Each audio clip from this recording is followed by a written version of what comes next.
C'est Kizame, aujourd'hui je vous fais une vidéo sur Sega. Et oui, Sega, c'est plus fort que toi. Non, en fait c'est de la merde.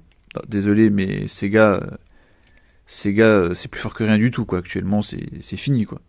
En 2021, qu'est-ce que ça représente encore Sega, quoi? Les gars, mais réveillez-vous. Sega, c'est honteux.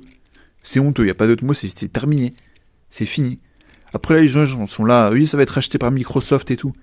Mais on s'en fout complètement que ce soit racheté par Microsoft. Les gars, réveillez-vous. Sega, qu'est-ce que ça représente en 2021? Bon, je vous avoue, ça me ferait mal au cœur que ce soit racheté par Microsoft, parce que j'aime Sega et que ce soit racheté par Microsoft, ce serait triste, quoi.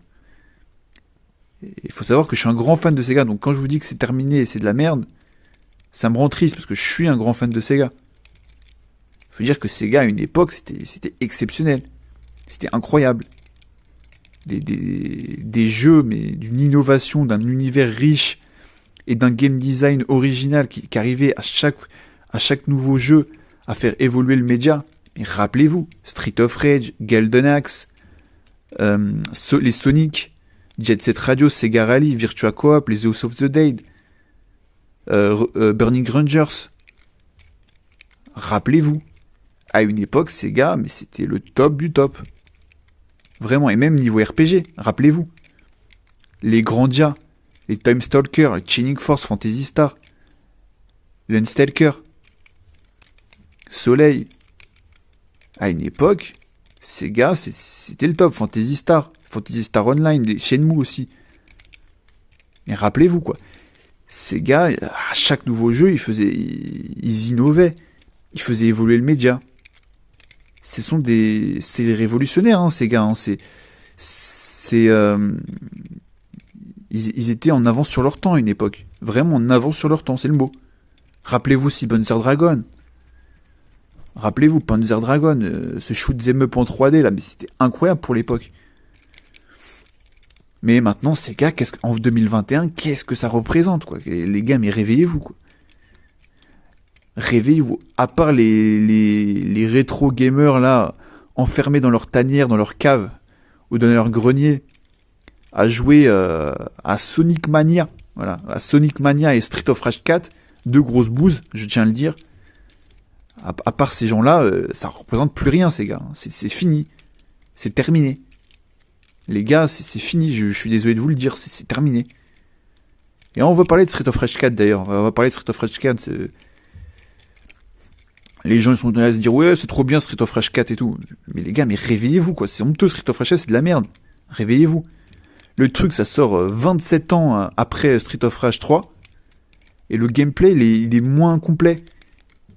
Il y a moins de possibilités dans le gameplay que Street of Rage 3. Il y avait des dashs dans Street of Rage 3 que tu pouvais faire, que tu peux plus faire dans Street of Rage 4. Mais c'est honteux, ça. C'est honteux. Les seuls trucs bien de Street of Rage 4, c'est les trucs qu'ils ont plagiés, qu'ils ont copiés, quoi, sur les précédents opus. Sinon, toutes les nouveautés, c'est de la merde. C'est honteux. C'est honteux. Y a pas d'autre mot. Les gars, mais réveillez-vous, quoi. Arrêtez de suivre la mouvance, quoi. C'est pas parce que les testeurs mettent des 22 sur 20 à vos jeux, là, Street of Rage 4 et tout, là, que c'est bien. Il faut être objectif, c'est de la merde. C'est un Street of Rage en mode BD nul à chier. Voilà, c'est honteux. Et le gameplay, il est moins bon que le dernier Street of Rage sorti par Sega. En 94, quoi, le titre. Ou 93. Il est sorti en 93 ou 94 et c'était mieux, quoi. C'est honteux. Et les gens vont parler de Sonic Mania. Sonic Mania, mais c'est un vieux hack de Sonic 3, quoi. Mais réveillez-vous. Il propose rien, le jeu. C'est un vieux jeu pour les rétro gamers cons, quoi. C'est honteux. Non, ces gars, c'est fini, quoi. Alors, les seuls trucs que je peux sauver chez Sega actuellement, ça va être les Yakuza, quoi. C'est les Yakuza. Et Judgment. Donc voilà, donc notamment le dernier Yakuza 7 Yakuza 7 Like in Dragon qui est bien, voilà, qui est un très bon jeu, voilà. Mais sinon c'est fini, quoi. Sinon c'est terminé. Il y a les Valkyria Chronicle aussi. Voilà, mais ça c'est plus un jeu qui était sur la génération précédente, quoi. Enfin, la génération PS3 360, quoi. C'est sorti sur PS3 d'ailleurs. Il est sorti exclusivement sur PS3, puis après il est sorti sur PS Vita, et PSP aussi, une version PSP, puis c'est PS Vita, et sur PS4. Donc voilà, donc oui, le Valkyria Chronicle aussi, série géniale. Mais là on parle quand même d'une série qui a commencé sur PS3, donc ça date un peu déjà. Et la série des Yakuza, c'était sur PS2 que ça a commencé. Mais depuis quelques années, là, c'est quoi les nouvelles licences de Sega, quoi? Qu'est-ce qui se passe chez Sega? Mais y a rien, c'est fini, quoi. Franchement, je suis dégoûté. Et des fois, ils font vraiment n'importe quoi avec leurs licences, quoi. Mais rien que les Sonic, par exemple. Les Sonic. Rappelez-vous, les Sonic, c'était incroyable à une époque. Même les Sonic en 3D, parce que moi, je suis un fan des Sonic 3D aussi, je viens de le dire. Parce qu'il y a beaucoup qui ragent un peu sur les Sonic 3D et tout, qui les trouvent pas optimisés en termes de gameplay, notamment avec les problèmes de caméra, de maniement sur les Sonic en 3D.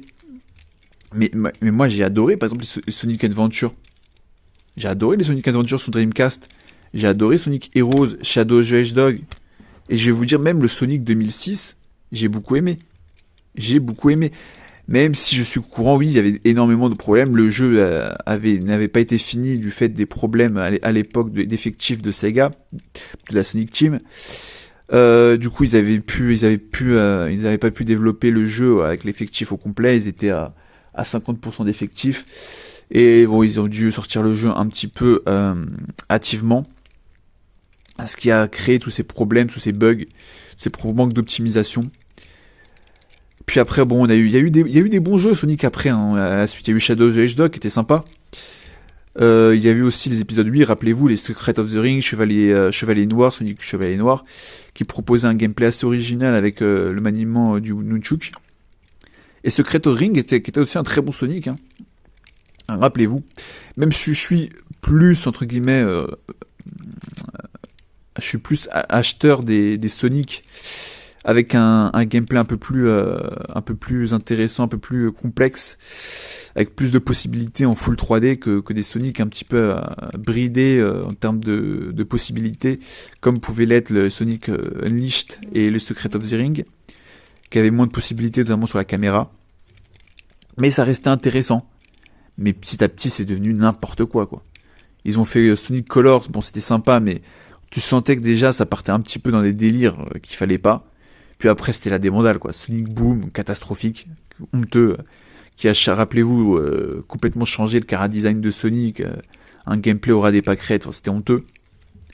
Puis il y a eu quoi? Il y a eu, comment il s'appelle, Sonic Generation, une grosse merde. Voilà, encore un jeu pour faire vibrer les rétro gamers cons là. C'est un jeu complètement stupide, inintéressant. Puis après on a eu Lost World, c'était un plagiat de Galaxy, inintéressant aussi. On a eu Sonic Force, pas terrible. Puis on a eu le pompon sur le gâteau, voilà, Sonic Mania, c'était de la merde. Non, vraiment, Sonic, plus ça y va, plus c'est catastrophique.